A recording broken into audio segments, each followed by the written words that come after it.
গোটা রাজ্যের পাশাপাশি দক্ষিণ দিনাজপুর জেলার গঙ্গারামপুরে পালিত হলো ঐতিহাসিক মে দিবস। মে দিবসকে সামনে রেখে এদিন নিউ মার্কেট এলাকায় অবস্থিত তৃণমূলের দলীয় কার্যালয় থেকে বের করা হয় মিছিল।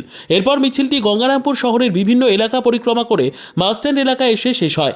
সেখানেই পতাকা উত্তোলন ও শহীদ বেদিতে পুষ্পার্ঘ্য অর্পণের মধ্যে দিয়ে দিনটি পালন করেন তৃণমূল নেতৃত্ব।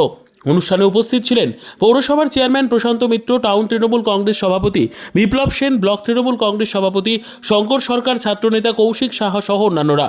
প্রসঙ্গত, আজ 1 মে, মহান মে দিবস। প্রতি বছর দিনটি সাড়ম্বরে পালন করা হয় তৃণমূল কংগ্রেসের শ্রমিক সংগঠন আইএনটিটিইউসির পক্ষ থেকে।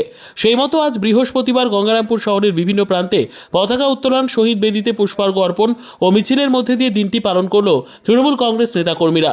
এই বিষয়ে গঙ্গারামপুর পৌরসভার চেয়ারম্যান প্রশান্ত মিত্র বলেন, আজকে শ্রমিক দিবস, আজকে 1 মে, এটা শ্রমিকদের দিবস হিসেবে, শ্রমিকদের দিন হিসাবে পালিত হয়ে থাকে। শুধু ভারতবর্ষ নয়, সারা বিশ্বে এই দিনটা পালন হয়ে থাকে। বিশ্বের প্রায় 80টা দেশ এই দিনটিকে পালন করে থাকে। একটা ঘটনার পরিপ্রেক্ষিতে এই দিনটা শুরু হয়েছিল আমাদের ভারতবর্ষে 1923 সালে। এই দিনটা শ্রমিক দিবস হিসাবে চিহ্নিত হয়েছিল। তারপর থেকেই এই দিবসটিকে মহা সমারোহের মধ্য দিয়ে পালিত করা হয়। আজকে সকালে আমাদের দক্ষিণ দিনাজপুরের গঙ্গারামপুরে যে আইএনটি টাউন এবং ব্লকের যৌথ উদ্যোগে আজকে এই কর্মসূচি পালন করা হয়েছে।